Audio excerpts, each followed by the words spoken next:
हर कथावाचक का देख लीजिए, हर बाबा लोगों का एक अलग सा फैन बेस है जो बैठा और जो उनके लिए पागल है। लेकिन क्या ये धर्म है? जैसे होता है ना कि स्लॉटर हाउस में सब बकरियां कटती, वैसे ही ये जनमानस को काटने का काम कर रहे हैं। क्यों नहीं कोई ये एक्शन ले रहा है कि भाई हर कोई बाबा ना बन जाए? हिंदुस्तान के अंदर ये तलक सिस्टम नहीं बन पाया कि जो परीक्षाएं हो रही हैं वो लीक ना हो। आप तो बाबाओं को भी कह रहे हो कि उनको भी लीगलाइज करो और पूरा उनके ऊपर सिस्टम बैठाओ। हमेशा जब लफ्ज़ याद होता है तो कोई अगर मुस्लिम लड़का है, उसने किसी हिंदू लड़की से शादी की है तो लोग कहते हैं अरे बहला फुसला की शादी की होगी।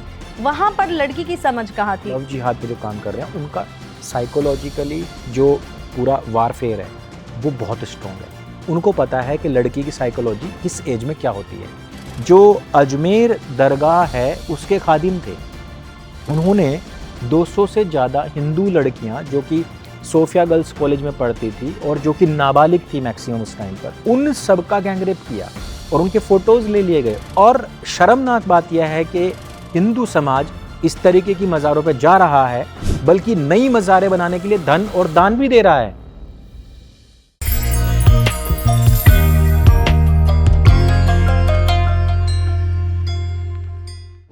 नमस्कार, मैं नेहा राजपूत आप सभी का एबीपी लाइव धर्मा लाइव पर स्वागत करती हूँ।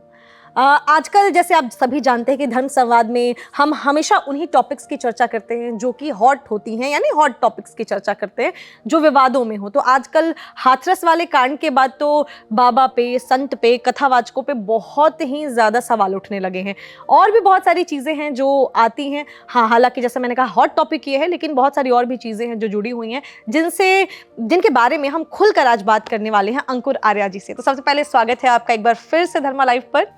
बहुत बहुत धन्यवाद आपका। और क्योंकि आपने जो बात बोली है कि ऐसे विवादित जो विषय होते हैं उनके ऊपर चर्चा होनी बहुत ज़रूरी है, मैं मानता हूँ कि यह जो आपका कार्य है ये एक बहुत पुनीत कार्य है। युवाओं को जिस तरीके से बरगला करके और ब्रेन वॉश किया जा रहा है, उस पर समय समय पर आपको ऐसे कार्यक्रम करते रहना चाहिए। और इस कार्यक्रम का हिस्सा भी बनने के लिए हम आप लोगों को ही चुनते हैं ताकि आप लोग अच्छी तरीके से बता सके, क्योंकि आपकी बातों से यूथ बहुत जो है कनेक्ट करती है।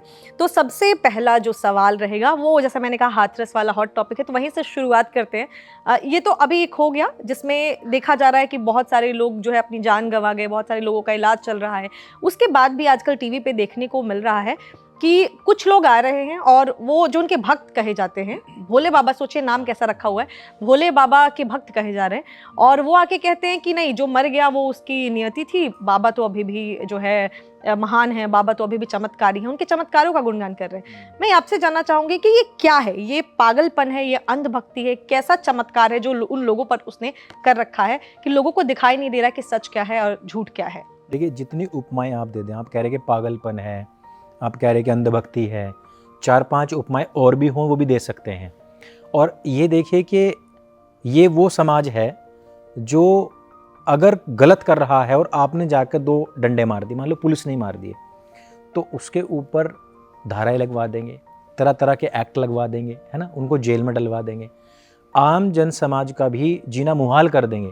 और वही लोग आज ये कह रहे हैं कि अगर बाबा के चरणों की धूल लेने के चक्कर में मृत्यु हो जाती है तो वो नियति है, भोले बाबा के चरण में चले गए हम। देखो, इसको लेकर के तो सबसे पहले तो धर्म को बड़ा टारगेट किया गया। कहा गया कि देखो ये ब्राह्मणों ने कैसा उत्पात मचा रखा है, 121 लोग मारे गए। तो अगर ब्राह्मण शब्द का अगर हम ओरिजिन देखेंगे तो जो ब्रह्म को जानता है वो ब्राह्मण है। तो अगर आज के तारीख में देखेंगे, भाई जैसा संविधान के तौर पे है कि जो जन्मना जातियां ही चल रही हैं आजकल तो हर का वर्ण से कोई मतलब नहीं है। तो वैसे भी देखा जाए तो ये व्यक्ति का पूरा नाम जो है वो सूरजपाल जाटव है, जिसका ब्राह्मण जाति से या पंडित जाति या जो भी कुछ कह लो आप, उनसे कोई मतलब, सीधा मतलब नहीं है। दूसरी चीज़ कि इसके जो फॉलोवर्स हैं वो भी वही हैं जो रात दिन वेद, दर्शन, उपनिषद, ब्राह्मण और ब्रह्म को गाली देने वाले हैं। वही सब लोग एक तरफ तो वेद, दर्शन, उपनिषद को गाली देंगे, वहीं दूसरी तरफ ये कहेंगे कि अगर हम सूरजपाल के चरण धूली प्राप्त करने के चक्कर में मारे भी जाते हैं तो कोई इशू नहीं है। तो पहली बात तो यह है कि बड़ा दोगलापन जनता के अंदर, और ये जनता के अंदर आता कहाँ से है? ये होता ब्रेन वॉशिंग से। ये जो सूरजपाल जैसे लोग जितने भी हैं जो तथाकथित गॉडमैन बने बैठे हैं, ये लोगों को पहले तो ये कहेंगे कि तुम पढ़ाई लिखाई मत करो, दूसरा कि जो भी हिंदू दर्शन है उनको मत पढ़ो, और फिर अपने चमत्कारों में इनको फंसाते हैं। और फिर यदि वहाँ पर किसी किस प्रकार मृत्यु हो जाती है, हादसा हो जाता है, तो फिर भागे भागे फिरते हैं। पहले कहेंगे कि मैं तुम्हें सीधे भोले बाबा दर्शन कराऊंगा और सीधे तुमको स्वर्ग पहुंचा दूंगा, और जब इस प्रकार की बातें हो जाती हैं तब ये फिर भगोड़ों की तरह भागे फिरते हैं। तो ये अंधविश्वास की पराकाष्ठा है, जहाँ लोग, अनपढ़ लोग, और मैं कहूँगा कि ऐसे लोग जिनका आईक्यू लेवल बिल्कुल नहीं है, जो तथ्य, तर्क और प्रमाणों के आधार पर किसी भी चीज़ की ग्राह्यता अग्राह्यता पर विचार नहीं करते, ऐसे लोगों को ब्रेन वॉश करके जो मारा जा रहा है, ये बहुत जघन्यतम अपराध है। और हम सबको तो उठ कर के आवाज़ उठानी चाहिए कि ऐसे लोगों को कम से कम कैपिटल पनिशमेंट मिलना चाहिए, मृत्यु दंड मिल जाना चाहिए। तो आपके हिसाब से जो बहुत सारे और भी लोग हैं, जैसे मैंने आपको बताया कि हम अक्सर जो है धर्म संवाद पे चर्चा करते हैं, हम बातें करते हैं, और हमने भी बहुत सारे लोगों को करीब से देखा है। एक अलग तरीके का फैन बेस है, हर कथावाचक का देख लीजिए, हर बाबा लोगों का एक अलग सा फैन बेस है जो बैठा और जो उनके लिए पागल है, जो उनके लिए पागल हो रखा है कि वो जो भी बोल दे वो जरूर करेगा जी। तो क्या आपने जैसे बताया ये जनता का एंगल हो कि जनता में क्या क्या चीजें हैं, लेकिन क्या ये धर्म है या क्या ये धंधा है? मैं आपसे जानना चाहूंगी। धंधा है जी, बिल्कुल धंधा है। आप ये बताओ ना कि पानी पीने से कौन सही हो सकता है? हम रात दिन ये तो कहेंगे कि पास्टर बजिंदर जो है वो गलत कर रहा है, वो चमत्कार दिखा रहा है, उसका धंधा है। लेकिन जब कोई सूरजपाल जाटव यही काम करता है तो हम क्या कहेंगे फिर? तो ये तो सरासरी धंधा है, लोगों को बरगलाने का और उनको बेवकूफ़ बनाने का एक काम है। ये तो मान के चलो कि जैसे होता है ना कि स्लाटर हाउस में सब बकरियां कटती हैं, वैसे ही ये जनमानस को काटने का काम कर रहे हैं। उनको बुद्धि से कुंद बना रहे हैं, अंधविश्वास में डाल रहे हैं।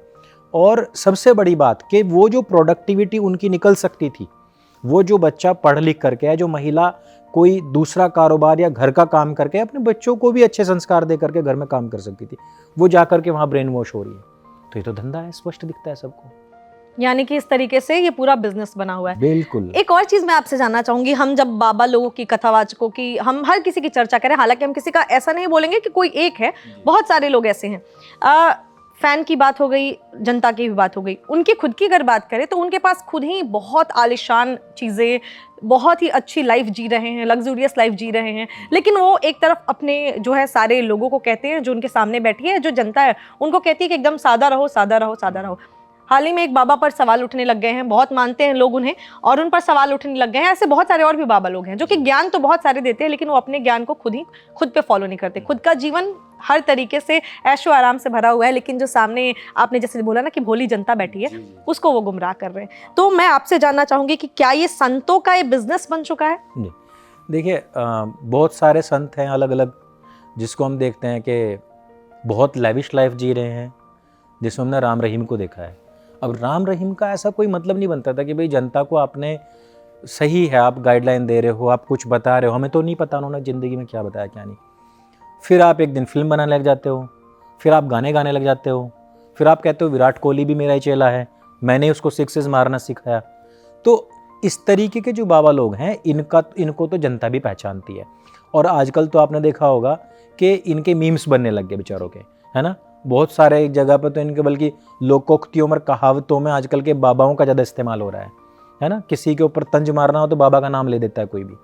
लेकिन अगर दूसरे परिप्रेक्ष्य में देखा जाए कि क्या ज्ञानियों के पास में धन या ऐश्वर्य या सुविधाएं होनी चाहिए तो नहीं होनी चाहिए। देखिए, आप ये काम तब कर पा रहे हो तब आपके पास में सारी सुविधाएं हैं, आपके पास में नॉलेज है, आपके पास में कुछ बुद्धि है जिससे आप जनता को अलग प्रकाश दे सकते हो।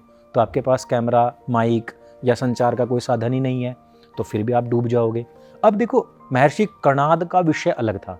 महर्षि कणाद ने, उनका नाम ही कणाद इसलिए पड़ा क्योंकि वो कण को चुनते थे और कण की खोज भी उन्होंने की थी। वो कभी भी राज आश्रित नहीं रहे। तो उन्होंने कहा कि अगर मैं राज आश्रित रहा, जैसे कि पहले राजऋषि लोग रहते थे, तो ऐसे में हो सकता है कि मेरी जो खोज है वो प्रभावित हो जाए। तो महर्षि कणाद क्या करते थे कि जब गेहूं कट जाते थे तो उसके बाद में जो बालियां पड़ी रह जाती थी खेत में, उनको चुन ले आते थे और बहुत कम भोजन करते थे और अपनी रिसर्च में लगे रहते थे। तो आज जो हम वैशेषिक दर्शन पढ़ते हैं, जिसके आधार पर आगे फिर फिजिक्स के बहुत सारे सूत्र निकले, और जिससे कि गुरुत्व का पहली बार जहाँ जिक्र हुआ, तो और जहाँ पर परमाणु का पहली बार जिक्र हुआ। लेकिन अगर आज की तारीख में हम देखेंगे तो वैसे अगर ऋषि मुनि रहेंगे तो मुझे नहीं लगता कि वैसा कोई काम कर पाएंगे। अब जैसे कि बाबा रामदेव हैं, बाबा रामदेव ने अपना एक अनुसंधान केंद्र बनाया। अनुसंधान केंद्र में उन्होंने बहुत सारी ऐसी मेडिसिन्स का रिसर्च किया, जैसे कि अब चूहों पे बहुत सारे रिसर्च होते हैं और बहुत सारी जो मेडिसिन्स बनती हैं लोगों पे उसका रिसर्च होता है, फिर उसका डाटा पूरा संभाल कर रखा जाता है। पहले हम करते थे ऐसा कि तुलसी पत्र लेकर के उसको उबाल के पी लेते थे, लेकिन अगर हम तुलसी पत्र में से बुखार को जो ख़त्म करने वाली जो चीज़ें हैं, केवल उन मॉलिक्यूल्स को हम चयनित करके एक गोली या कैप्सूल बना ले, ठीक, जिसमें उसका संघनन बहुत ज़्यादा होगा, तो ऐसी गोली बहुत जल्दी आराम कर सकती है। तो ये कब हो सकता है? जब आपके पास में अनुसंधान केंद्र होगा, साइंटिस्ट होंगे।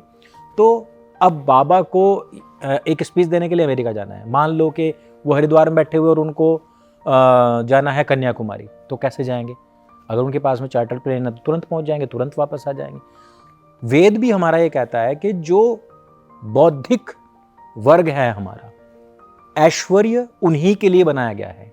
जो लोग ये कहते हैं कि अरे ये बाबा दूसरों को तो उपदेश दे रहा है और अपने आप ये सारी चीज़ें यूज़ कर रहा है, हमें भी ये बात देखनी पड़ेगी कि वो बाबा सिर्फ वहाँ मुंह में एक, हमारे मुजफ्फरनगर में कहावत है, थूक बिलोना, तो उससे निकलता कुछ नहीं है। वो किसको कहते हैं कि जो बस रात दिन अपनी जो है बोलते तो हैं लेकिन करते कुछ नहीं, प्रोडक्टिविटी कुछ नहीं है। अगर वो बाबा लोग ये सारे काम करते हैं और फिर लेविश लाइफ भी जीते हैं तो वाकई में उनके ऊपर सवाल होना चाहिए। लेकिन अगर आपके अंदर कोई प्रोडक्टिविटी, आप समाज को कुछ नया देना चाहते हो, अनुसंधान कर रहे हो, युवाओं को कुछ देने का प्रयास कर रहे हो, तो हाँ, आपके पास में सर्वाधिक ऐश्वर्य होना चाहिए, सुविधाएं होनी चाहिए। यानी कि जो योग्य है, जो योग्य है उसके पास सुविधाएं होनी चाहिए। नहीं तो मैं बता रहा हूं आपको, बहुत सारे बाबा हैं ऐसे जिनके पास में गाड़ियां हैं और लोग सवाल उठाते हैं। अब जैसे कि प्रेमानंद बाबा जी के बारे में आजकल सवाल उठ रहा है। मैं प्रेमानंद जी को सुना नहीं है कभी, लेकिन जहां तक मैंने देखा है, सुना है, उनका एक छोटी सी कोठरी है, उसी में लोग उनसे मिलने के लिए जाते हैं। बहुत ही कम लोग होते हैं, बहुत ही कम लोग हैं। हालांकि उनके बहुत सारे बयान अच्छे भी हैं, कुछ समय सहमति नहीं है मेरी, ठीक, सीधी सी बात है। लेकिन लोग कहते हैं कि उनके पास में महंगी गाड़ियां हैं, और एक जग्गी वासुदेव कि उनके पास में खुद इतनी महंगी गाड़ी, बड़ी गाड़ी है। तो मैं कहना ये चाहता हूं कि क्या वो गाड़ियां सिर्फ उन लड़कों के पास होनी चाहिए जो दो भावी इंजीनियर्स को पीछे से टक्कर मार करके और उनकी हत्या कर देते हैं, और बाद में फिर ड्राइविंग कैसे होनी चाहिए, रूल्स कैसे होने चाहिए, उसके ऊपर निबंध लिख करके बच जाते हैं। अभी कल परसों की बात है, फिर से महाराष्ट्र में एक ने पीछे से ऐसी टक्कर मार के और फिर एक भावी युवा को या भावी नागरिक को, भविष्य को उड़ा दिया। तो क्या उनके पास ही सिर्फ गाड़ी होनी चाहिए? क्या सलमान खान के पास ही गाड़ी होनी चाहिए भारी भरकम, जो एकदम चढ़ा देते हैं प्लेटफॉर्म पर और लोगों को, मजदूरों को मार देते हैं? क्या उन्हीं के पास होनी चाहिए? सुविधाएं होनी चाहिए, उनका सदुपयोग वही कर सकता है जिसके पास में बुद्धि है, विवेक है। जो अविवेकी लोग हैं, मैक्सिमम सुविधाएं उनके पास है आज की तारीख में, बाबाओं के पास तो है ही नहीं। लाखों करोड़ों बाबा आपको कुंभ मिल जाएंगे, उनके पास नॉलेज भी है, ज्ञान भी है, बेचारों के पास पहनने तक कपड़ा नहीं है उनके पास। लेकिन अक्सर हमारे देखा जाए तो जो युवा वर्ग है वो ये सवाल जरूर उनके दिमाग में आता है, हर किसी के, कि ये एक बिजनेस है जहाँ से बहुत अच्छा पैसा आ सकता है। जैसे अक्सर मैंने भी बहुत लोगों को बात करते हुए सुना है कि अरे बाबा बन जाते हैं, बाबा बनने में तो बड़ा पैसा है, बहुत ऐशो आराम है। तो ये माइंडसेट लोगों के जो है दिमाग में, बच्चों के दिमाग में, युवा के दिमाग में यहीं से तो आ रहा है कि हाँ, कुछ शायद लोग हैं जिनकी वजह से उनके पास एक एग्जाम्पल पहुंच गया कि अगर बाबा बन गए, टीका चंदन लगा के 4 बातें ज्ञान की दे दी, इधर उधर से पढ़ के, तो हमारे पास भी पैसा आएगा, हमारे पास भी ऐशो आराम आएगा। तो आपको नहीं लगता कि कुछ ऐसे लोग हैं जिनकी वजह से ये एग्जाम्पल सेट हो रहा है? देखो, मैं तो ये कहूँगा कि ऐसा तो सदियों से चला आ रहा है, लेकिन जब एक नया ब्रांड बनता है, मैं तो कह रहा हूँ युवाओं को बाबा बनो, मैं तो कह रहा हूँ आप तिलकनी त्रिपुंड लगाओ, ठीक है।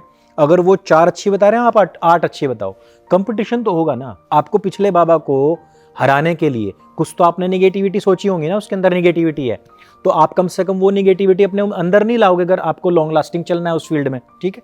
मैं मान रहा हूँ बिजनेस है भाई, तो अगर आपको बाबा बनना है तो आप 8 अच्छी बातें बताओ। अगर वो 20 साल में एक्सपोज हो गए तो आप 40 साल तक अपने आप को संयमित रखो, संभाल के रखो। आपके द्वारा कुछ तो जनता का बेनिफिट होगा।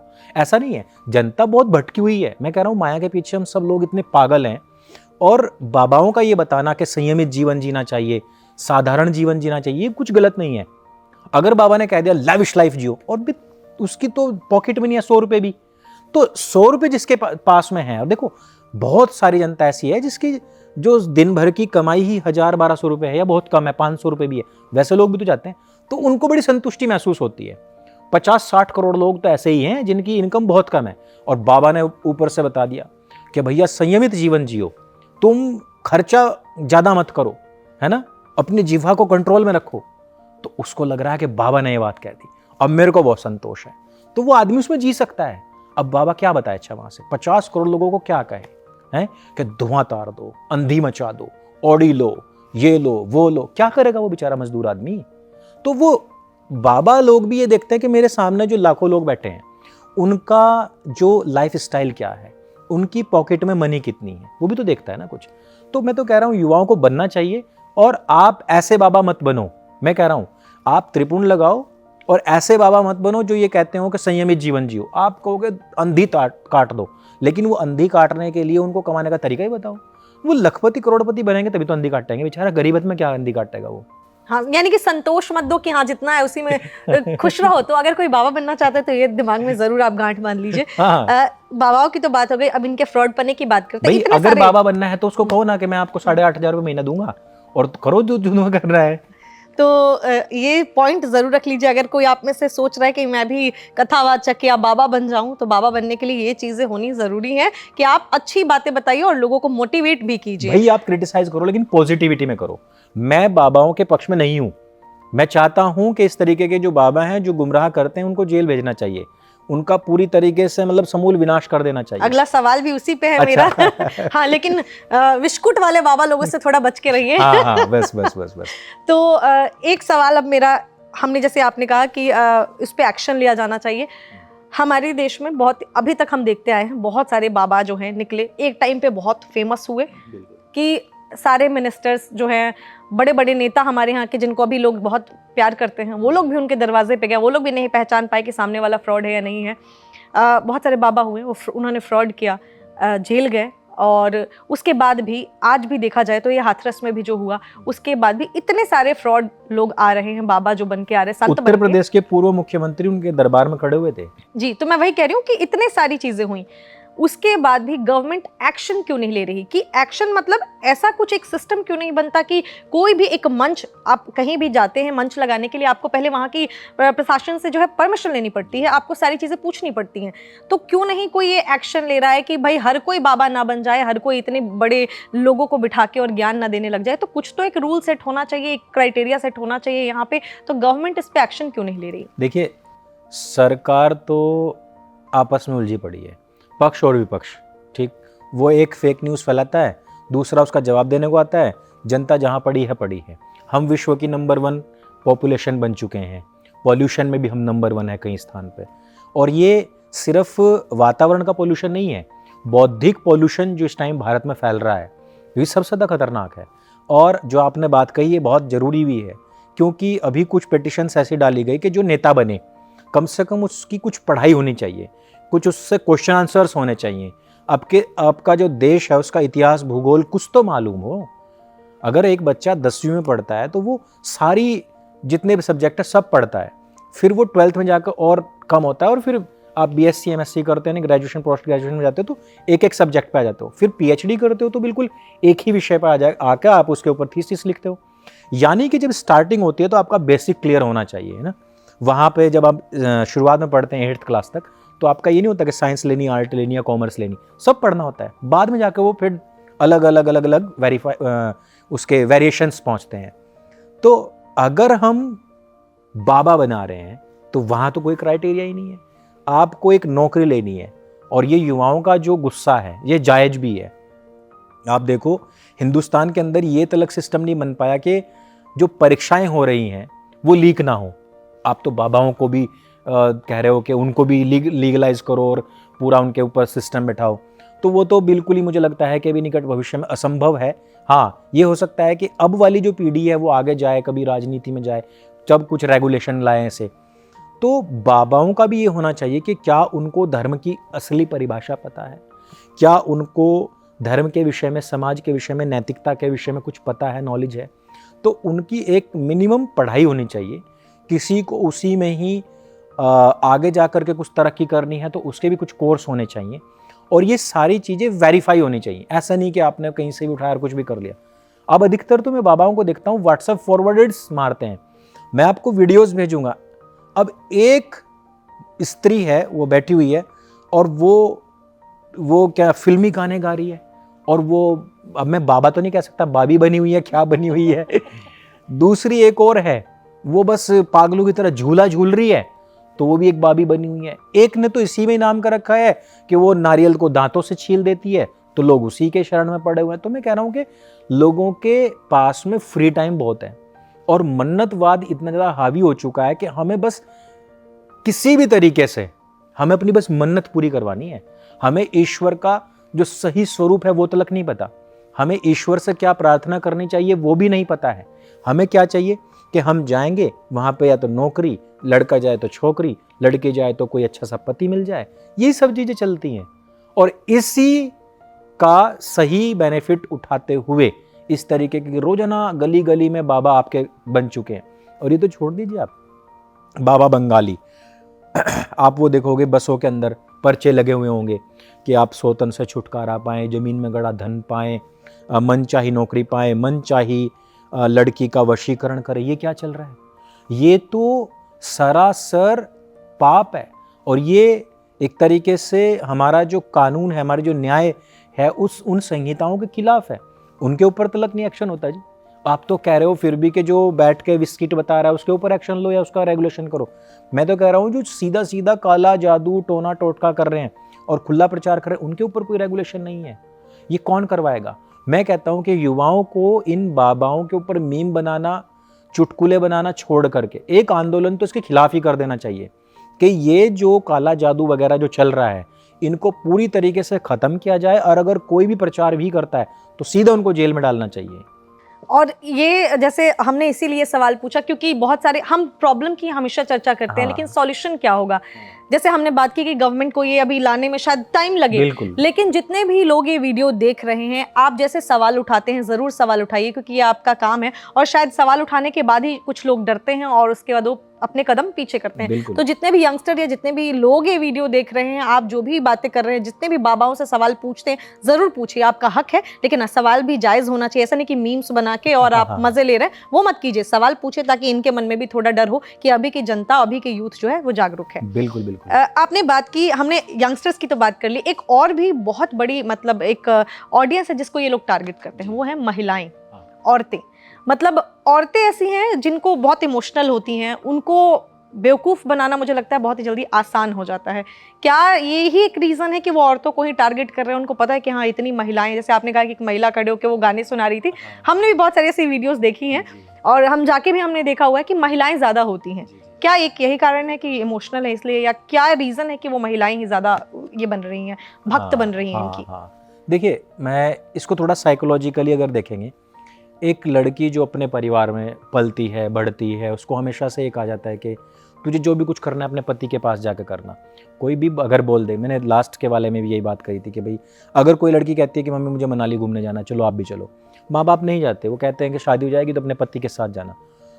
महिला जब अपने ससुराल में जाती है, लड़की जब जाती है शादी के बाद में, उसका क्या काम रहता है? जो उसकी सास होती है, नंद होती है, या जेठानी देवरानी जो भी कुछ मान लो, उन सब का फोकस ये होता है कि ये घर को कैसे संभालेगी, उसको खाना अच्छा बनाना आता है कि नहीं आता है, उसको बच्चे पालना आता है नहीं, साफ सफाई आती नहीं, कि घर का मैनेजमेंट आता है कि नहीं आता है। पुरुषों को वो जब देखती है ना, तो पुरुषों की तरफ वो उनको लगता है कि यार इनकी लाइफ बड़ी अच्छी है, क्योंकि ये घर में पूरा एकदम प्रोडक्टिव हैं वो लोग।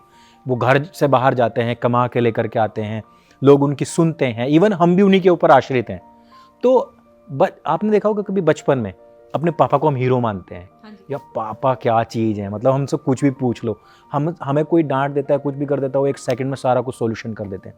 वैसे एक स्त्री जब जाती है ना, तो उसके लिए उसका पति हीरो होता है। तो वो ये सोचते हैं कि ये लोग हमारे लिए इतना कर रहे हैं और हम इनके लिए क्या कर सकते हैं।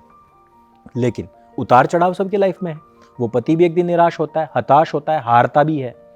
तो स्त्री को ये लगता है कि मैं अपना बेटरमेंट क्या दे सकती हूँ, ये जो मैं कर रही हूँ, मतलब खाना, बच्चे तो सब करते हैं, लेकिन उससे अच्छा मैं क्या कर सकती हूँ। तो एक जो इन बाबाओं ने जो प्रपंच जो बनाया हुआ है वो क्या है, वो ये है कि ये सब कुछ जो तुम्हारे पति प्राप्त नहीं कर सकते, वो प्राप्त करने का एक तरीका है, वो एक गुरु मंत्र है।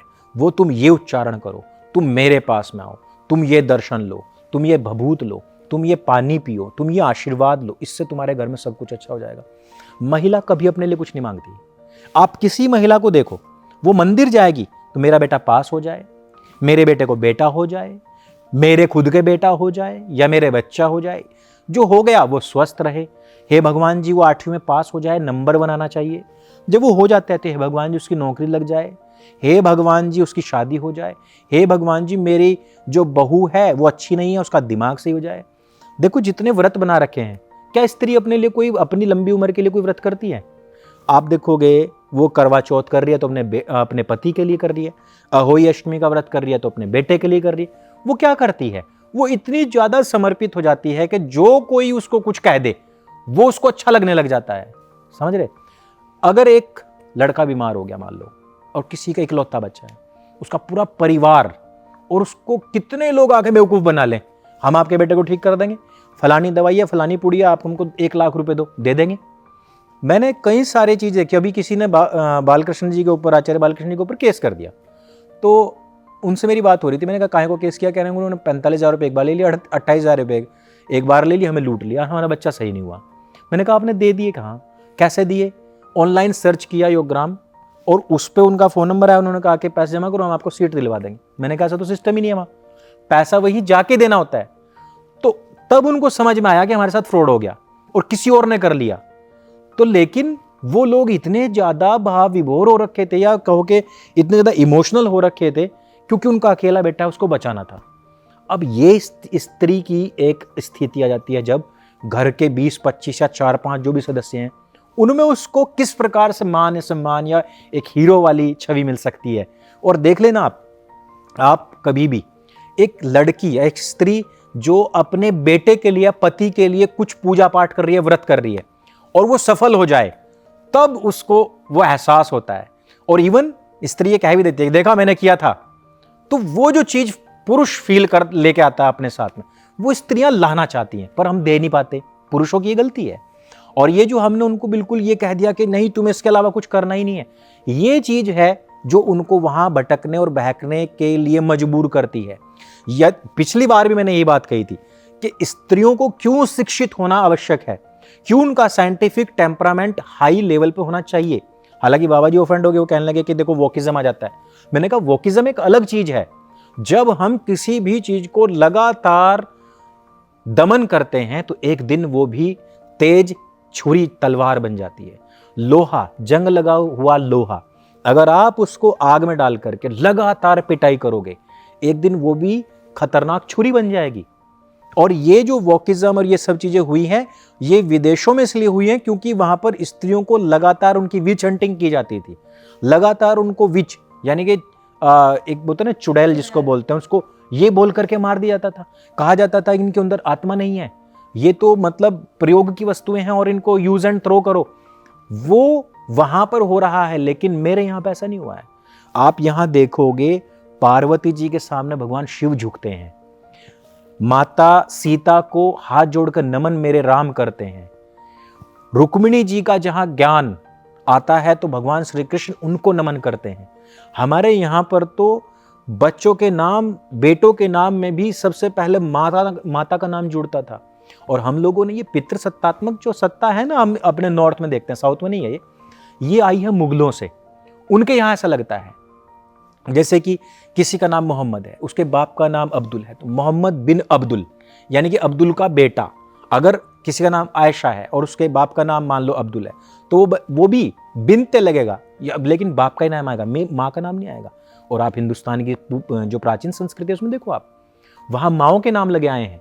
और हमने संस्कृति को रात दिन तो कहते हैं हम, इब्राहिमिक संस्कृति ने धार्मिक संस्कृति को निगल लिया, लेकिन ये बाबा लोग ये क्यों नहीं बताते कि स्त्रियों का ज्ञानी होना इसलिए अत्यंत आवश्यक है क्योंकि वो एक लड़की 3 घरों को संवारती है। अगर एक लड़की अंधविश्वासी पैदा हो गई, बना दी गई हमारे परिवार के अंदर, अंधविश्वासी रह गई, उसके अंदर कोई साइंटिफिक टेम्परामेंट या तर्क तथ्य और प्रमाणों के आधार पर बात करने की शक्ति नहीं है, तो ना केवल वो अपने घर को वैसा मूड रखेगी, ससुराल को भी रखेगी, अपने बेटे को भी रखेगी, बेटी को भी रखेगी, और बेटी आगे जाकर के अपने ससुराल और अपने बच्चों को भी रखेगी। तो इस प्रकार से मैं इसलिए कहना चाहता हूं कि स्त्रियां टारगेट इसलिए बनती हैं क्योंकि उनको टारगेट बनाए रखने के लिए इन्होंने एक पूरा इकोसिस्टम बनाया हुआ है। आपने कहा कि जो है बेटियों की हम बात करें खास तौर पे, एक लड़की की लाइफ तब चेंज होती है जब उसकी शादी हो जाती है। हमने देखा है हमारे यहाँ कि सीता जी का एग्जाम्पल दिया जाता है कि देखो शादी हो गई, अब उनका जीवन शादी के बाद ही बदला। शादी से पहले राजकुमारी थी, बहुत अच्छा जीवन उनका रहा। शादी के बाद त्याग, बलिदान, समर्पण ये रहा। तो उनका भी कभी कभी एग्जाम्पल दिया जाता है। एक लड़की हूँ मैं, इसीलिए ये कह सकती हूँ कि एक लड़की को ये कहा जाता है अक्सर कि शादी के बाद तुमको त्याग, मतलब कॉम्प्रोमाइज़ करना होगा, बहुत सारी चीज़ें, बहुत सारी जगह पे तुमको अपना समर्पण दिखाना होगा, डेडिकेशन दिखाना होगा, त्याग करना होगा। तो आपको नहीं लगता कि हमारे यहाँ पे लड़कियों को एक फैमिली से ही माइंडसेट दे दिया जाता है कि शादी के बाद तो तुमको अपने पति की लाइफ को ही सब कुछ समझना है? जैसे कहा भी जाता है पति परमेश्वर है, तो हमारे घरों से ही तो ये हमारी चीज़ें फीड की जा रही है, तो कोई बाबा ने तो फीड नहीं किया। तो पहले तो पेरेंट्स को चेंज होने की ज़रूरत है। इस पे क्या कहेंगे आप? देखिए, मैं हमेशा इस बात को कहता हूँ कि माँ बाप को कभी भी ऐसा नहीं सोचना चाहिए कि बेटी तू पराया धन है। एक्चुअली तो बेटी कोई धन नहीं है। हमारे यहाँ धन कहा गया है पशुधन को, ठीक है। हमारे यहाँ पहले ये अशर्फियाँ नोट नहीं होते थे, और भगवान श्री कृष्ण और उनके जो पिता थे वो सबसे अमीर क्यों थे? उनके पास में लाखों गायें थी। तो आज भी हम गांव में कहते हैं अरे धन खुले में बंधा हुआ है, यानी कि जो हमारे गायें और जो हमारे पशु हैं। तो अगर हम अपनी बेटी को पशुवत मानते हैं और कहते हैं कि पराया धन है, जैसे कि गाय होती है, बेच दी तो दूसरे घर चली गई तो वो पराया धन हो गया, ऐसा नहीं मानना चाहिए। अगर हम ऐसा मानेंगे तो वैसी ही उसमें हम फीडिंग डालेंगे, वैसा ही हम उसको तैयार करेंगे। और ये भी देखा गया है कि अगर किसी घर में बेटा और बेटी हैं तो वहाँ डिस्क्रिमिनेशन आपको साफ साफ दिखाई देगा कि बेटे को हम दे रहे हैं बहुत अच्छे पोषण और लड़की को हम नहीं दे पाते, जबकि लड़कियों में वो पोषण होना चाहिए क्योंकि उसको एक नया विद्वान या एक नया शूरवीर पैदा करना है आगे चल करके। तो बेटा और बेटी को समान समझना चाहिए। दूसरी चीज़ जो आपने कही कि भाई अपने ससुराल में जाके ये सारी चीज़ें करना, तो मैं तो कह रहा हूँ कि जब हम इस तरीके की चीज़ें करते हैं तो यह हमें भी खुद सोचना चाहिए। इस पर तो मैं खूब चर्चा कर चुका हूँ कि हमें ऐसा नहीं करना चाहिए। माँ बाप को अपने बेटा हो या बेटी समान रूप से उनके साथ जाना चाहिए। कहीं पर भी उनका कोई भी शौक हो, मन के अंदर से कुछ भी बात आ रही है तो या तो उसके बारे में बैठ के बात करो कि हमारी ऐसी आर्थिक स्थिति नहीं है, हम नहीं कर सकते वो शौक पूरा, उसके बाद में चर्चा करो। नहीं है वैसी स्थिति तो आप उसके साथ में जाओ और वो सब चीज़ें करो और बच्चे को समझाओ। बच्चा समझता है यार, वो आपका अंश है, ठीक। दूसरी चीज़ कि जब हम ये बात सोचते हैं कि वो वहाँ जाके करेगी कोई भी, मैं लड़कों के पक्ष की बात इसमें कहना चाहूँगा, और जहाँ हम दोनों पक्ष नहीं बात करते तो वहीं पर ये डिस्क्रिमिनेशन होता है झगड़े की। और ये जो मैं कह रहा हूँ तलाकों की असली वजह क्या है? यही तो है। मैं देख रहा हूँ, मेरी बेटी है और मुझे लड़का जाना है शादी करने के लिए, तो मैं वहाँ देखूंगा उसकी सैलरी कितनी है, उसका घर परिवार कैसा है, ये सब चीज़ें मैं देखूंगा और फिर मैं जाकर के शादी उसकी वहाँ पे कराया। लेकिन लड़के की वैसी स्थिति है अथवा नहीं है। अब लड़की तो पीछे से भरी भराई आई कि जब मेरा पति होगा, जब मैं उसके साथ ही ये सारी चीज़ें करूँगी, क्योंकि मैं तो वहाँ से तो पराया धन थी, ये मेरा घर आया है। वहाँ ये आप सोचो कि वहाँ आकर के वो सबसे पहले क्या चीज़ सोचेगी? जो 25 साल से उसके दिमाग में दबी हुई थी उसको पूरा करने की बात चलेगी, या फिर वहाँ आने के बाद पहले उस परिवार का मैं सदस्य बन जाऊँ ताकि स्वस्फूर्ति वो लोग खुद कह दें कि बेटा अब तुम थोड़ा सा रेस्ट करो, वो करेगी वो।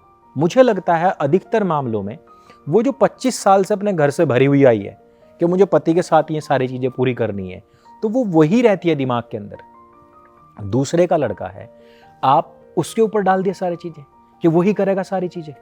उसको अपने घर संभालना है, माँ बाप भी हैं, भाई बहन भी हैं, वो पत्नी भी हो चुकी है, तो वो चीज़ें ना करके और उसको अचानक से बस ये पता लगे कि उसके जो मैं कहूँगा कि उस लड़की के जो पुराने सपने थे उन सब का बोझ अचानक से उसके ऊपर डल जाए, वैसा भी तो नहीं होना चाहिए ना। तो इतना तो माँ बाप भी जानते हैं कि वो पराया धन है या नहीं है, लेकिन वहाँ जा कर के लड़कियाँ कोई भी हो, वहाँ जा कर के उसको एक फ्रीडम तो मिलती है, परिवार में सभी जगह मिल जाती है।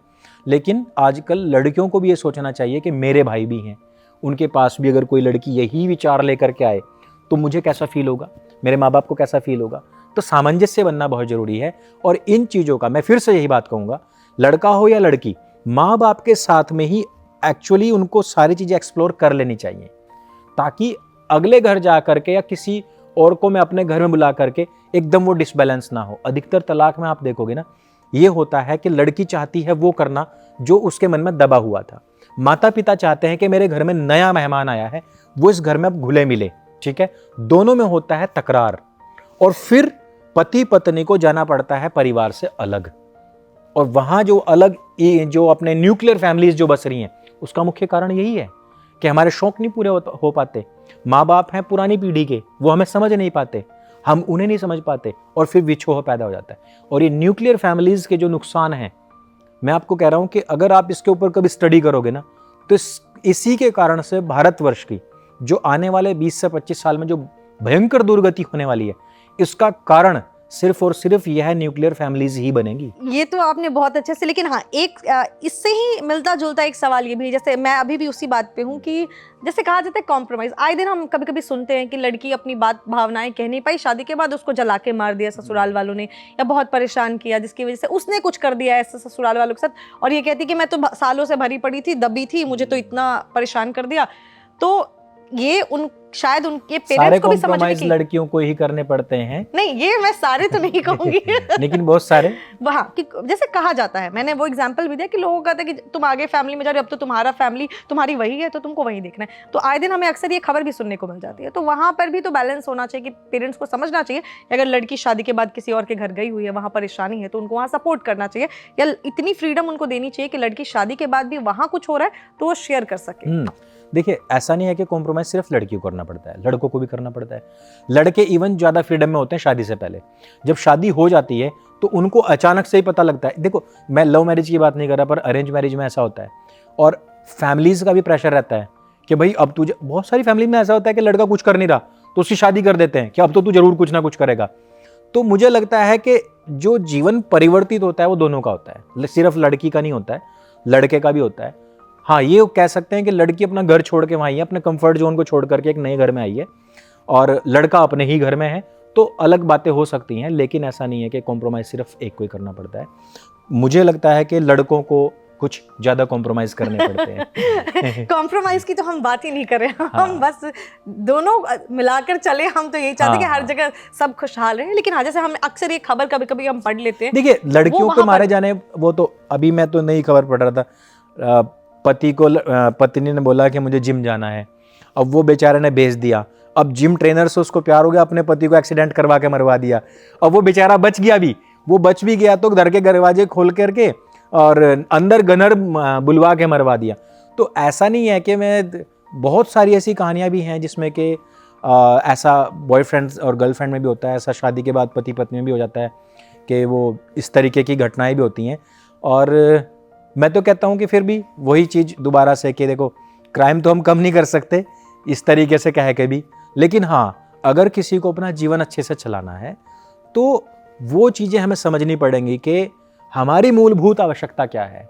हम सिर्फ किसी आवेश में आकर के लड़का लड़की आपस में लड़ लिए, या फिर कहते हैं पहली नज़र में प्यार हो गया तो शादी कर ली, बाद में पता पड़ रहा है कि किसी की लाइफ क्या थी और किसी की लाइफ क्या थी, बाद में झगड़े हो रहे हैं। तो ये सिर्फ मारना लड़कियों के बारे में हो ऐसा ही नहीं है, मुझे लगता है कि दोनों तरफ है। हाँ, ये हो सकता है 60-40 है, खबर बताई। हालांकि अक्सर ये कहा जाता है, हमने ये सवाल भी इसीलिए मैं पूछ रही हूँ क्योंकि जैसे हमने कहा था कि बाबाओं के चक्कर में ज्यादा महिलाएं, क्योंकि वो बहुत ही इमोशनल होती हैं और वो अपने परिवार को लेकर ही सोचती हैं, हर चीज परिवार के लिए, खुद के लिए ना सोचकर परिवार के लिए। तो शायद ये समर्पण और जो ये त्याग बलिदान है ना, ये उनके में कूट कूट कर बचपन से ही भर दिया जाता है, और इसी कारण से फिर वो उस तरफ भी चली जाती है। हाँ, मतलब अगर आप सिर्फ लड़का लड़की की बात करोगे तो मैंने जो अभी कहा है वो सही है कई एस्पेक्ट में, लेकिन जो आपने कहा कि भावनात्मक तौर पे, इमोशनल लेवल पे उनके अंदर शुरुआत से जो माता पिता ऐसी चीज़ें भर देते हैं और वो अपने परिवार को थोड़ा सा और अपलिफ्ट चाहती है, हर एक स्त्री चाहती है, उसके चक्कर में भी कहीं ना कहीं वो बाबाओं का शिकार बनती है। ये एक बिल्कुल कटु सत्य है। एक और चीज़ हम इसी से थोड़ा सा मिलता जुलता, जैसे लव जिहाद, उस पर बहुत बात होती है। सवाल थोड़ा सा मेरा ऐसा है, शायद कुछ लोगों को बुरा भी लगे, हमेशा जब लव जिहाद होता है तो कोई अगर मुस्लिम लड़का है, उसने किसी हिंदू लड़की से शादी की है तो लोग कहते हैं अरे बहला फुसला के शादी की होगी। वहां पर लड़की की समझ कहाँ थी? हमेशा हर सेंस में जब भी ऐसी कोई बात होती है, जब भी कोई चीज़ होती है, तो लव जिहाद, जैसे अभी सोनाक्षी सिन्हा की भी जब शादी हो रही थी तो बहुत सारे लोगों ने ऐसे ऐसे सवाल पूछ दिए, तो सिर्फ लड़के को ब्लेम किया जाता है। मेरा सवाल ये है कि सिर्फ मुसलमान अगर लड़का है तो उसको ही ब्लेम कर रहे हैं, लड़की की समझ कहाँ थी? लड़की को क्यों नहीं आप अपने शिक्षा देते कि ठीक है इन चीज़ों में ना पढ़ो, या अगर आपको लगता है कि सामने वाला आपको बहला फुस रहा है तो आप उसकी चालाकी को समझ जाओ, तो बिल्कुल। सिर्फ लड़के को क्यों ब्लेम करते हैं? मैंने कहा ना, शिक्षा की कमी, कम्युनिकेशन की कमी। माँ अपनी बेटी से बात नहीं कर रही है, माँ नहीं बता रही है कि हमें साइकोलॉजिकली किस तरीके से ब्रेन वॉश किया जा सकता है। माँ नहीं बता रही है कि मेरे जीवन में क्या क्या चीज़ें घटित हुई हैं। बहुत सारी ऐसी माँ हैं जिनके जीवन में कहीं ना कहीं कुछ इस तरीके की चीज़ें घटित हुई होंगी, लेकिन वो अपनी बेटी से बात नहीं करना चाहती क्योंकि हमने शिष्टाचारी का चोला ओढ़ा हुआ है। हमें लगता है हाँ, हम अपनी बेटी के साथ में ऐसी बात करेंगे क्या, कि कोई तुम्हें आकर कैसे प्रपोज कर सकता है, कोई आकर तुम्हें ऐसा बोल सकता है। देखो, जो मुस्लिम कम्युनिटी है, जो लव जिहाद पे जो काम कर रहे हैं, उनका साइकोलॉजिकली जो पूरा वारफेयर है वो बहुत स्ट्रॉन्ग है। उनको पता है कि लड़की की साइकोलॉजी किस एज में क्या होती है और किस टाइम पे कैसी होती है, किस तरीके से किस टाइम पर उससे कैसी बात करनी है कि वो आए हमारी तरफ, हमसे बात करने के लिए मजबूर हो जाए।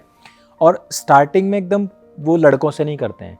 कभी भी आप देखोगे लव जिहाद के मामलों में, एक हिंदू लड़की होती है, उसकी एक सहेली होती है मुस्लिम लड़की, वो जो उससे कंटिन्यू बातचीत करती है उसके बारे में, जो उसकी पर्सनल थिंग्स हैं उनको जानती है, उनको सारा सुनती है, फिर उसके ऊपर उनका अलग एक रिसर्च चलता है, फिर वो चीज़ें कम्युनिकेशन में जाती हैं उनके, और फिर उस तरीके का कोई लड़का होता है जो उस मुस्लिम लड़की का भाई बन के आता है, और वो वैसा ही होता है जैसा वो हिंदू लड़की चाहती है, क्योंकि वो आपस में बात करते थे पहले, कैसा लड़का चाहिए, कैसा होना चाहिए। वो सारी चीज़ें फिर यहाँ एक चयनित करके लाया जाता है उसकी लाइफ में। वो जो उसको पहली नज़र में हीरो लगता है, वहाँ से फिर वो चीज़ें स्टार्ट होती हैं। जो आपने कहा, चालबाज आदमी अपनी चालबाजी तो खूब करेगा। शतरंज का खेल आप खेलते हो तो शतरंज में चाल चलने वाला व्यक्ति तो अपना पूरा एफर्ट देगा। हमारी गलती है कि हम फंस क्यों रहे हैं। मैं कभी भी ये नहीं कहता कि उन लोगों की गलती है, यानी कि उस लड़के की गलती है जिसने फंसा लिया। मेरे सामने जब भी इस तरीके के केस आते हैं तो मैं यही कहता हूँ कि नहीं, लड़की की गलती है, और इवन उससे पहले उसकी परवरिश करने वाले माँ बाप की गलती है। हम हमेशा ये बात करते हैं कि अंग्रेज यहाँ आए, ईस्ट इंडिया कंपनी यहाँ आई और उन्होंने एक ऐसा सिस्टम बनाया ताकि यहाँ से वो पैसा हमेशा लूटते रहें। फिर हमारा देश आज़ाद हुआ और वो लोग चले गए, लेकिन ईस्ट इंडिया कंपनी की बहुत सारी कंपनी यहाँ पे थी और वो हमेशा यहाँ से चीज़ें लूटती रही। फिर उन्होंने बहुत सारे सिस्टम बनाए, जैसे कि ट्रेडमार्क का सिस्टम, जैसे कि WTO जो इसके ट्रेड ऑर्गेनाइजेशंस बनाए। हर चीज़ के ऊपर हमें ट्रेडमार्क चाहिए, उसकी फ़ीस जाती है ना, और हर चीज़ के लिए हमें सर्टिफाइड होना पड़ता है, सर्टिफिकेशन की फ़ीस जाती है। इनके लूट का धंधा अभी भी झुका त्यों चल रहा है। लेकिन कभी हम ये बात नहीं करते कि मुस्लिम आक्रांता यहाँ क्यों आए थे। मुस्लिम आक्रांता यहाँ आए थे यहाँ की महिलाओं को लूट के ले जाने के लिए। और इवन जब पहला जो जंग हुई थी, जो पहली जंग हुई थी, उसमें तो वहाँ के जो लड़ाके थे, मुस्लिम देशों के जो लड़ाके थे, उन्होंने अपनी बीवियों को तलाक दे दिया था, और इवन कई ने तो अपनी बीवियों को मारने तक का आदेश दे दिया कि इनको ख़त्म कर दो, क्योंकि हम अब भारत में जा रहे हैं और वहाँ एक शाकाहारी समाज है जहाँ की स्त्रियाँ बहुत कोमल हैं। हमारे यहाँ की मांसाहारी लड़कियाँ हैं जिनका शरीर बहुत टफ और मर्दाना होता है, लेकिन हम जा रहे हैं एक ऐसे देश जहाँ के शाकाहारी लोग हैं जो दूध से नहाते हैं, जिनका श्रृंगार भी गुलाब रस से होता है, और वो जो खाते हैं ऐसी चीज़ें जो हमारे यहाँ मिलती भी नहीं हैं, और उस भूख में वो लोग यहाँ आए थे। आज हमें लगता है कि मुगल ख़त्म हो गए, उनका शासन ख़त्म हो गया, लेकिन हम कभी ये विचार नहीं करते कि उन्होंने जो सिस्टम उस टाइम बनाया था हिंदुओं की स्त्रियों को ले जाने का, वो आज भी बदस्तूर जारी है।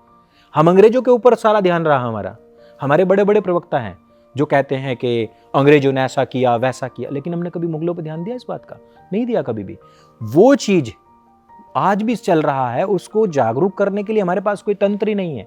हम कुछ एक छोटी मोटी 2-4 आवाज़ें हैं जो लव जिहाद पर रोज़ाना बात करते हैं, रोज़ाना लड़ते हैं, ऐसे केस लड़ते हैं, जागरूकता लाते हैं, लेकिन बहुत बड़ा सिस्टम नहीं है उस तरीके का।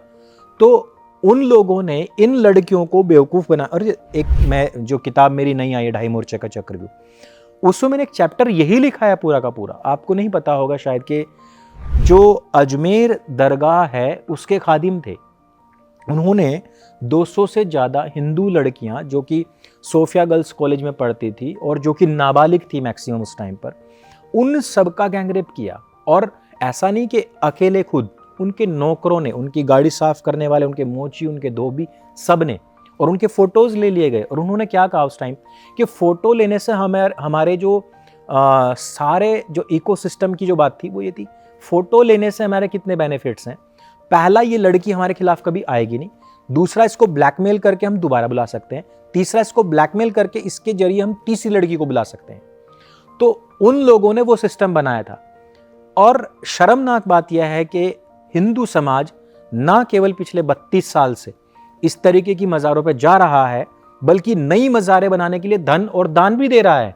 और उससे भी बड़ी बात कि आज भी वो लोग उसी जो उन्होंने ब्लूप्रिंट उस टाइम पर तैयार किया था, उसी इकोसिस्टम के जरिए आज 32-33 साल के बाद भी उसी पर चलते हुए उन्होंने आज भी हिंदू की लड़कियों को फंसा रहे हैं। मतलब हम लोगों ने अपने समाज को इतना भी जागरूक नहीं किया कि कम से कम उनको अपने तरीके तो चेंज करने पड़ जाते।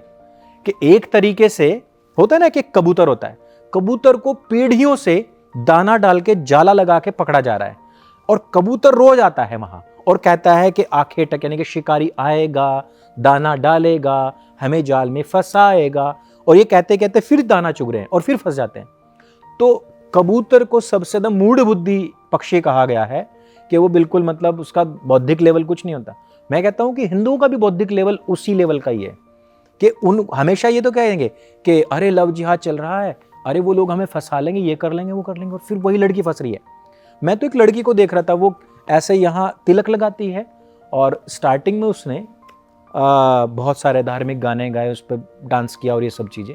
आज उस लड़की को हम देखो, आप वो मिनी स्कर्ट में डांस कर रही है, मुस्लिम लड़कों के साथ में उसके पार्टीज चल रही है, और वो जो तिलक लगा हुआ है, एक वैष्णव टाइप तिलक है, त्रिपुंड तो नहीं है वो कंटिन्यू लगा हुआ है, और हिंदू लोग उसको फॉलो कर रहे हैं। हाँ, ये बहुत ही वायरल हुई है, वो भी 41 लाख से ज्यादा उसके फॉलोवर हैं और कंटिन्यू बढ़ते जा रहे हैं। तो आप क्या लगता है आपको कि ये जो लड़कियां जो लगातार सुन रही हैं कि लव जिहाद हो रहा है, सूटकेस में पैक मिल रही हैं, जला दी गई, नहर में बहा दी गई, मार दी गई, दहेज की कोई आपको जलाने के, आपने विषय उठाया था दहेज की जलाने की, अपने पिछले 3 महीने के मुझे रिकॉर्ड दो आप कि इतनी लड़कियां दहेज के लिए जला दी गई। और इन 3 महीनों का मैं आपको रिकॉर्ड दूंगा, 100 से ज्यादा हिंदू लड़कियां मार दी गई हैं जो लव जिहाद के चक्कर में मारी गई हैं। कंपैरिजन है इनका कुछ? हिंदू समाज अपने आप को अपलिफ्ट कर रहा है, लगातार सुधार कर रहा है, लेकिन हमारा जो हिंदू समाज में जो लव जिहाद के प्रति जो अवेयरनेस होनी चाहिए थी वो बिल्कुल नहीं है। कोर्स बदल जाते हैं 32 साल के अंदर, कोर्स हर साल बदलता है। 32 साल के अंदर हमारी जिंदगी कितनी बदल चुकी है। तब नहीं सोचा था हमने आपने कि एंड्रॉइड फोन होंगे और हम ऐसे बैठ के यहाँ पर ये सब कर रहे होंगे। पॉडकास्ट नाम भी नहीं सुना था किसी ने, रेडियो के अलावा किसी ने। ब्लैक एंड व्हाइट टीवी होते थे 32 साल पहले, मैं 90s की बात कर रहा हूँ, 1991-92 की। नहीं सोचा था ना किसी ने, लेकिन जिंदगी का आमूलचूल परिवर्तन हो चुका है। लेकिन उनका हिंदू लड़कियों को फंसाने में जो सिस्टम बना हुआ था उसमें लेश मात्र भी फर्क नहीं आया, आज भी उसी तरीके से फंसा रहे हैं। तो अब बताओ कि हमारे अंदर कितनी मूढ़ता है। मैंने तो ये सवाल इसलिए पूछा था क्योंकि बहुत अक्सर, जैसे ऐसा नहीं है कि सिर्फ बुरे ही बुरे लोग होते हैं, मुझे लगता है कुछ अच्छे भी शायद लोग होते हैं। तो सिर्फ एक आप लड़की, जैसे हम ब्लेम करने लग जाते हैं दूसरे धर्म पे कि उस धर्म का है, उस धर्म का है, उस धर्म का है। मुझे लगता है ब्लेम करने से अच्छा है जो आपने कहा कि शिक्षित करो अपने बच्चियों को। तो लव जिहाद का जो एक एंगल मैंने आपसे पूछा, मैंने कहा बहुत सारे लोग शायद ये नाराज भी हो जाए, लेकिन हाँ ये दोनों तरीके से, क्योंकि उधर से भी बहुत सारे लोग, हमारी धर्मा लाइफ पे हर तरीके की ऑडियंस है, उनके भी सवाल आते हैं। तो जैसे कहा ना कि जब भी लव जिहाद होता है तो मुसलमान लड़के को ही बोला जाता है कि उसी ने फंसाया होगा। तो जैसा आपने माँ बाप बोलते हैं अक्सर कि जैसे कि ना, वैसे मैं बता रहा हूँ कि हम आए, हमारे 100 रुपये किसी ने ठग लिए, तो हम कहेंगे पापा उसने हमारे 100 रुपये ठग लिए, बेवकूफ़ बना दिया। तो वो कहेंगे उसने बेवकूफ़ बनाया और तू बन गया। हमेशा हमारी गलती निकलती है ना। लेकिन इन मामलों में क्या होता है, इन मामलों में हम क्यों नहीं अपनी लड़कियों को कह रहे हैं कि भाई तुम्हारी भी गलती है। ये माँ बाप को पकड़ो ना सबसे पहले, तो तुमने शिक्षा क्या दी है भाई। जब आपका कल्चर, आपका मजहब पूरा सेपरेट है, एक दूसरे के विपरीत है, ठीक, और आप पहले तो ये कह दिया कि चलो लव है, मैं मान लेता हूँ चलो लव मैरिज है, लव मैरिज हो ठीक है, लेकिन उसके बाद जब बच्चा हो जाता है तो आप कन्वर्ट करने पे आ जाते हो, कलमा पढ़ाते हो, नाम चेंज कर देते हो। नाम चेंज करने के बाद में अगर कोई लड़की नहीं कर रही हो तो उसको मार देते हो। ये चीज तो नहीं होनी चाहिए ना। लव का मतलब क्या है, इसीलिए उसका नाम पहले लव ही था। लेकिन जब लोगों को पता लगा कि ये कन्वर्ट करने का एक तरीका है, और मैं आपको बताऊं इलाहाबाद हाई कोर्ट ने अभी 4 दिन पहले ही बोला है कि जिस तरीके से हिंदू को कन्वर्ट किया जा रहा है, जिन गलत तरीकों से कन्वर्ट किया जा रहा है, और उसमें लव जिहाद का भी कई बार नाम आ चुका है, ऐसा लगता है कि कुछ ही वर्षों में ये जो बहुसंख्यक हैं अल्पसंख्यक हो जाएंगे। और इस तरीके से जो कन्वर्ट किया जाता है, इस पर लगाम लगनी चाहिए। एक चीज़ मैं आपको बताता हूँ, हिंदू लड़कियों का क्या होता है कि उनको बचपन से, ये तो आपने बताया, इसमें आधा सवाल का जवाब तो आपको मिल ही गया, जब ये बताया जाता है कि भाई हम जब बेटी जाएगी तो उसका पति हुई उसका परमेश्वर होगा। और लड़की को, कभी हिंदू लड़की को ये नहीं बताया जाता कि उसके 4-5 पति होंगे, या वो जाए और फिर बदल ले फिर बदल ले। ऐसी फ्रीडम किसी को नहीं होती, चाहे कितना भी मॉडर्न फैमिली हो। हिंदू लड़की जब किसी को दिल से चाहती है ना, तो वो उसमें अपने पति का दर्शन करती है, उसको उसके अलावा कुछ दिखाई नहीं देता है। लेकिन दूसरी तरफ वो फ्रीडम है कि अच्छा ये है तो 3 तो और भी हो सकती है मेरी। जब ये विचारों में इतना जमीन आसमान का फर्क होता है ना, तब यहाँ कल्चर मैच ही नहीं होता है। वो लड़की पूर्ण रूपेण समर्पित है उसके लिए, और वो लड़का कह रहा है अच्छा ये तो पहली है। और ऐसा भी नहीं है कि वो पहली ही हो। कई मामलों में ऐसा आया है कि जहाँ पर वो हिंदू लड़की जिसने विवाह किया है, निकाह किया है, वो तीसरी होती है, कई बार वो चौथी होती है, और कई बार उसको निपटा भी जाता है। और कई बार पूर्व पत्नियां मिल करके और उस अकेली को निपटा देती हैं। तो ऐसा कल्चरल डिफरेंस हर जगह पे है। और मुझे ऐसा लगता है, क्योंकि मुसलमानों की किताब में स्पष्टतया ये बात लिखी हुई है, आयत है उनकी 2:221, तो उसमें अल्लाह उनका ये कह रहा है कि अगर एक दीन वाली लड़की, यानी कि एक मुस्लिम लड़की कम सुंदर है तो भी उसी से ही निकाह करो। अगर बिना दीन वाली लड़की, बेदीन लड़की, यानी कि काफिर मान लो, अगर वो ज़्यादा सुंदर भी है तो उससे भी निकाह मत करो, क्योंकि वो तुम्हारे दीन की नहीं है। तो जब इतनी बात कह रखी है, और आप कहीं पर कुरान पर एक प्रश्न उठा के देखो आप, तो आपका सर तन से जुदा करने की बात हो जाएगी। लेकिन वही जो लव जिहाद को प्रमोट करते हैं, वो कुरान की आयत संख्या 2:221 को प्रमोट नहीं करते। वो कहते हैं वो हमें दिखाई नहीं दिया, वो हमने पढ़ी ही नहीं है। यहाँ है समस्या।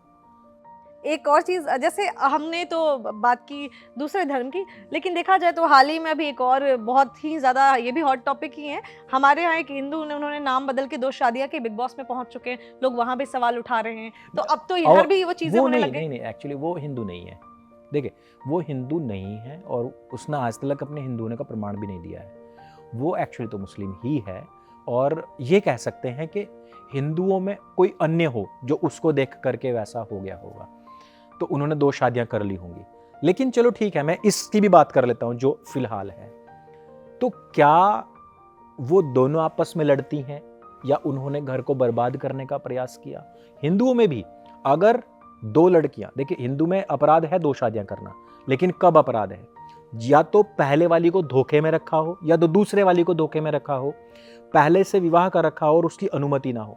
लेकिन अगर 2 लड़कियों की आपस में अनुमति और स्वीकृति है, तो वे एक पति के साथ रह सकती हैं। वहां पर या तो किसी भी एक लड़की के माँ बाप जाकर के कर सकते हैं कि भाई मेरी लड़की को धोखे में रखेंगे, लेकिन अगर धोखे में नहीं है तो शादी कर सकते हैं। तो वहां सहमति से अगर वो रह रहे हैं, मैं मान लेता हूं कोई हिंदू भी है मान लो, और दोनों सहमति से रह रही हैं, तो कोई प्रॉब्लम नहीं है। लेकिन अगर सहमति के बिना और झूठ बोल करके हिंदू लड़की को, आप कभी भी, कोई भी, मैं चैलेंज करके कहता हूं, किसी भी मुस्लिम लड़के को वो कह दे कि मेरी 2 बीवियां हैं, और हिंदू लड़की को प्रपोज करे कि तू तीसरी रहेगी, ये हिंदुस्तान में हिंदू लड़कियों में कल्चर ही नहीं है। वो दूसरा, हिंदुओं में एक कहावत है, सौतन तो चून की भी दुश्मन। आटे का जिसका हम रोटी बनाते हैं ना, उसकी लोई बना के वो बना देंगे सौतन, और पति बोल दे कि ये तेरी सौतन है, आती जाती वो उसमें चाकू मार देगी, उसकी आंख में कुछ ना कुछ घुसेड़ देगी, अच्छा मेरी सौतन है। पुरुष को उसकी गाड़ी भी अगर पत्नी ज्यादा पसंद है ना, तो वो बैठने से पहले उसमें लात मारेगी, क्योंकि हमारा हिंदुओं में लड़कियों का वैसा माइंडसेट बनाया गया है, और वो है पहले से ही। अगर उसको आप बोल के देखो, वो झूठ बोल के क्यों होता है? वो मोहम्मद सोनू बता करके, मोनू बता करके, बबलू बता के क्यों शादी करता है? क्योंकि उसको पता है कि हिंदू लड़की नहीं आएगी। मजबूरी कहां फंसती है पता है? अगर उसका बच्चा नहीं हुआ और उसने शादी भी कर ली, तो भी उसके अंदर इतनी फ्रीडम है कि वो उसको लात मार के निकल सकती थी। अधिकतर मामलों में, 99% मामलों में, पता है कब पता लगता है लड़की को कि वो मुस्लिम है? तब पता लगता है जब बच्चा हो चुका होता है। हिंदू लड़की की सबसे बड़ी कमजोरी पता क्या है? वो बच्चा ही है। आपने देखा होगा कभी हिरण को, हिरण देखा है जो फीमेल हिरण होती है, जब शेर भाग के आता है ना और वो बच्चे को उठाने के लिए आता है तो माँ अड़ जाती है उसके सामने।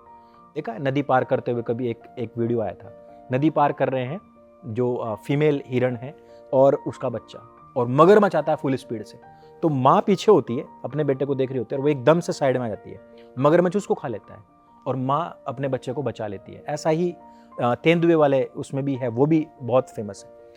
हिंदू समाज एक्चुअली हिरण है, वो जो हरी घास खाता है, झील का मीठा पानी पीता है, अपने शरीर को बढ़ाता है, और एक ऐसा भेड़िया समाज है जो 5 मिनट में उस पूरे के पूरे को चट कर जाता है।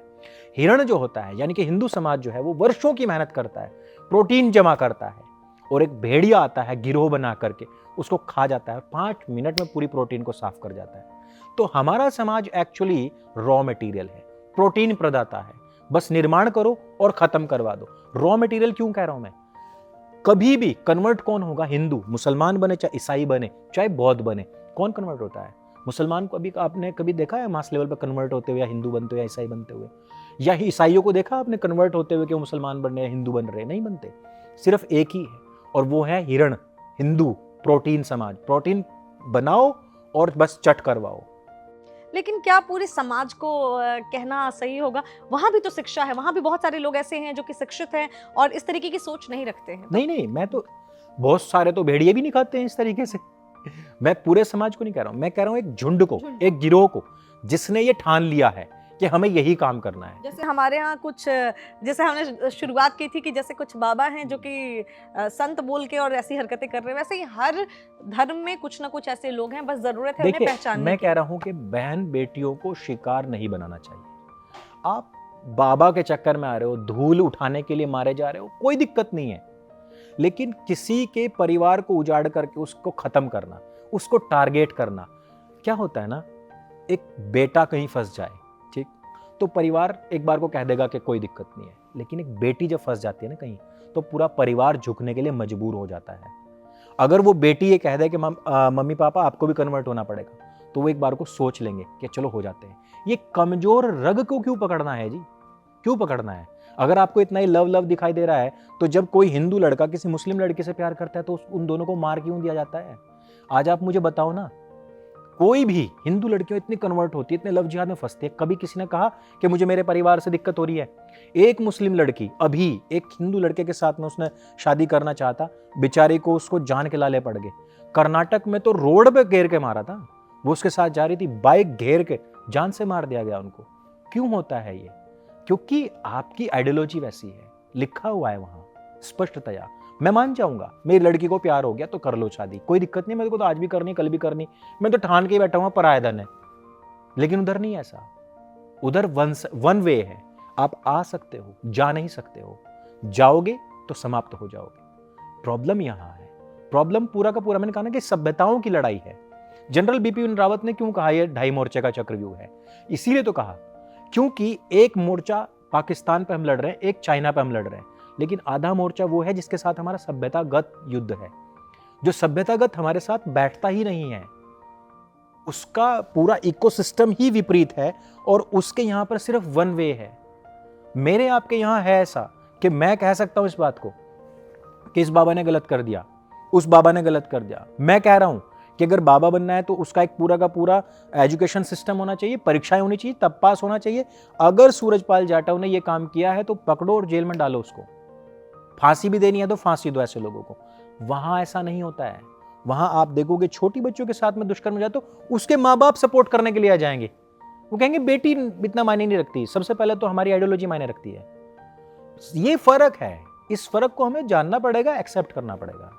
और मुझे लगता है हमारी जो आज ये पूरी बातचीत रही, उसमें से एक ही निष्कर्ष निकल के आया, चाहे वो बाबा वाली बात हो, चाहे वो लव जिहाद की बात हो, चाहे वो किसी तरीके की महिलाओं की ही बात हो, कि शिक्षा बहुत ज़रूरी है। शिक्षा बहुत जरूरी क्योंकि है। हमारे यहाँ गेस्ट आते हैं, हमारे सैयद अब्दुल्ला तारिक, वो उनकी बातें सुन लीजिए, वो बहुत ही अच्छे निष्पक्ष होकर अपनी बातें रखते हैं। तो बहुत सारे लोग जो शिक्षित हैं वो शायद हर तरफ, चाहे वो इधर हो उधर हो, चाहे किसी भी धर्म के हो, शिक्षित लोग अच्छी ही बातें करते हैं। मैंने बहुत सारे मुस्लिम को ये बात सुनते देखा है, उन्होंने कहा कि, और वो जो मैंने आपको कुरान की आयत 2:221 बताई है, वो उसको फॉलो करते हैं, और वो कहते हैं कि अगर हमें अपनी फैमिली सही से चलानी है, आगे किसी तरीके का कोई मतलब रैशेस नहीं चाहिए, तो हमें अपने ही तरफ जाना चाहिए, बिकॉज हमारे घर में बहन बेटी है। हमें भी ये लगता है जो जहाँ पर शिक्षा का अभाव मिलेगा, मैं कह रहा हूँ हिंदू में भी, चाहे वो मुस्लिम्स में हो, जहाँ शिक्षा का अभाव होगा, जहाँ लोग ये सोचते ही नहीं हैं कि दूसरे का परिवार भी है, दूसरे के परिवार में भी कोई बहन बेटी है और मेरे घर में भी है, जहाँ वो चीज़ें चलती ही नहीं हैं, परिवार से वो संस्कार दिया ही नहीं गया, वहीं से सारी चीज़ें स्टार्ट होती हैं। आपने जो कहा ना कि अच्छे लोग भी होते हैं, अच्छे लोग उन बुरे लोगों को कभी भी कंडेम्न करने के लिए बाहर नहीं आते, कभी भी ये कहने के लिए नहीं आते कि हाँ इसने गलत किया है। अगर वो अच्छे लोग आ जाएं तो ये चीज़ें ही घटित होनी बंद हो जाएं। अगर वो कहने लग जाएं, बाहर निकल कर कहने लग जाएं कि यार देखो किया तो गलत है। अगर किसी की लड़की को वो भगा के लाया और फिर सूटकेस में पैक करके उसने फेंक दिया, या 35 टुकड़े करके उसने इधर महरौली के जंगलों में फेंक दिया, देखो गलत तो किया है। अगर इस तरीके के लोग निकल जाए सड़कों के ऊपर तो कितना अच्छा हो, तो लोगों को एक संदेश मिलेगा ना, पर ऐसा होता नहीं है।